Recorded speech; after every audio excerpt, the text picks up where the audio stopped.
Halo, ketemu lagi dengan channel Dr. Made Hipnotis.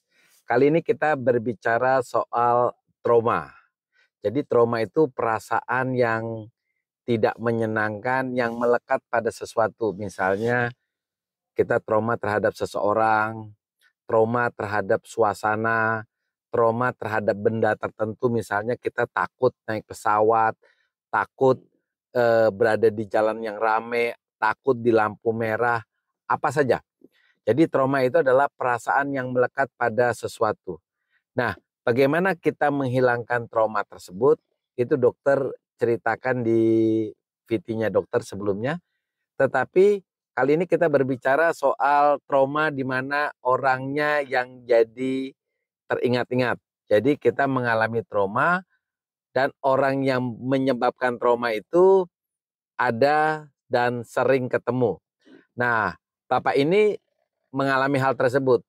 Dia mengalami trauma dengan seseorang dan orang itu satu kantor. Tapi ada yang namanya Ibu Hilda, dia mengalami trauma dengan orang dan orang itu adalah tetangganya dia. Berarti setiap dia pulang ketemu tetangga atau tetangganya lagi nyapu, dia langsung teringat dengan traumanya. Jadi kalau kita mengalami trauma pada seseorang, berarti kita bisa mengalami trauma akut, ya, bisa juga trauma kronis. Trauma akut itu maksudnya begini, kita pernah dihina atau mengalami pengalaman buruk dengan seseorang dan peristiwa itu sangat menyakiti hati kita. Tapi ada juga trauma yang berlangsung terus-menerus. Jadi orang yang memiliki karakter memang tipenya itu tidak suka dengan kita, setiap kita ketemu keluar kata-kata yang menyakitkan. Bayangkan setiap hari keluar. Kalau dia satu kantor tentu setiap hari kita akan coba untuk menghindari orang tersebut. Atau kalau orang tetangga rumah setiap dia keluar kita lihat dulu jendela dia ada atau tidak. Nah teman-teman, kalau kita berhadapan dengan sesuatu dan sesuatu itu sukar sekali kita hindari, bisa karena dia satu kantor ataupun karena dia tetangga kita. Jadi teman-teman tidak usah takut, tidak usah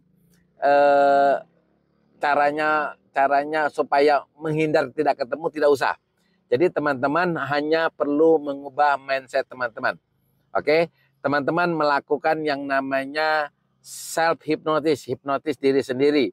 Baik Ibu Hilda maupun Bapak Sutikno ini cukup melakukan yang namanya hipnosis dengan teknik afirmasi. Jadi Bapak dan Ibu Hilda duduk saja yang santai, carilah tempat yang nyaman ya, misalnya di kamar atau di teras rumah, di mana yang penting mata dan telinga kita tidak fokus dengan suara-suara yang di sekitarnya. Kalau perlu setel lagu yang enak. Nah, lakukan yang namanya relaksasi, tutup mata, relaksasi badan, tarik napas sebanyak 3 kali. Tujuannya supaya kita fokus dengan napas kita, lalu kita melakukan teknik afirmasi.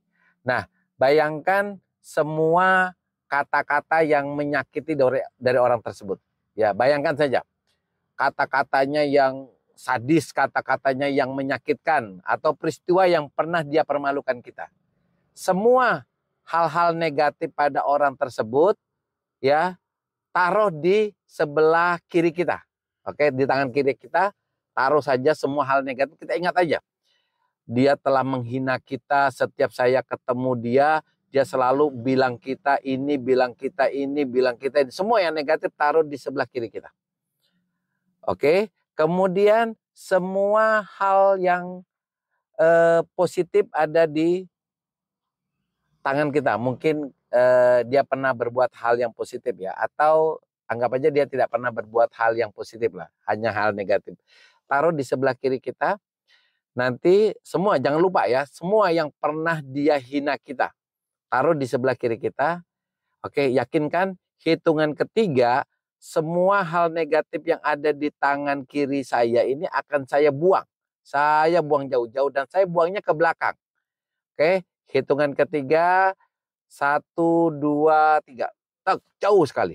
Nah, sekarang rasakan karena semuanya negatif saya buang ke belakang.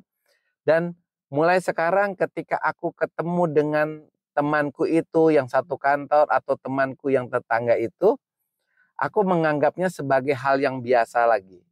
Jadi anehnya perasaanku ke dia itu menjadi netral, ya. Jadi ketika aku ketemu dia di kantor gitu ya, ketika dia misalnya menyapa atau melakukan hinaan verbal ya, aku menganggapnya sebagai hal yang biasa. Aku menganggapnya sebagai orang yang iri hati, ya. Aku menganggap dia itu melakukan itu karena dia iri dengan saya, karena saya memiliki kelebihan. Artinya, sekarang kita justru menjadi orang yang membuat kita lebih percaya diri. Jadi setiap kita ketemu tetangga kita, setiap kita ketemu dengan teman satu kantor kita, nggak usah menghindar. Jadi kita akan melakukan yang namanya hipnosis. Mulai sekarang apapun yang dia katakan tentang saya menganggap itu sebagai pujian. Karena yang ada di hatinya dia cuma iri hati. Ya, dia cuma iri hati dengan saya. Oke, jadi kalau teman-teman melakukan itu terus, maka yang terjadi ketika Pak Sutikno ketemu dengan temannya satu kantor, maka ketika dia mulai ngomong kayak omongan yang menyakitkan, itu dulu. Tetapi anehnya sekarang Pak Sutikno bisa tetap tersenyum gitu ya, karena Pak Sutikno di dalam hatinya Pak Sutikno menganggap oh ini orang cuma iri hati saja. Begitu juga dengan Ibu Hilda ketemu dengan tetangga ya, kalau dia misalnya mengeluarkan kata-kata yang tidak baik, Ibu Hilda juga tetap tersenyum karena Ibu Hilda menganggap orang tersebut cuma iri hati. Intinya kita merasa itu trauma atau tidak itu karena hal yang melekat pada orang tersebut. Karena kalau kita tidak melakukan itu, kita nggak usah dia berbicara deh. Kita ketemu mukanya saja, maka perkataan orang itu yang menghina kita akan keluar di pikiran kita. Ya, ya. Walaupun nanti dia berkata manis pun pikiran kita. Tetapi kalau kita sudah netralkan itu, teman-teman akan luar biasa, akan merasa mulai hari ini teman-teman sudah berubah menjadi orang yang lebih baik. Oke? Tetap semangat.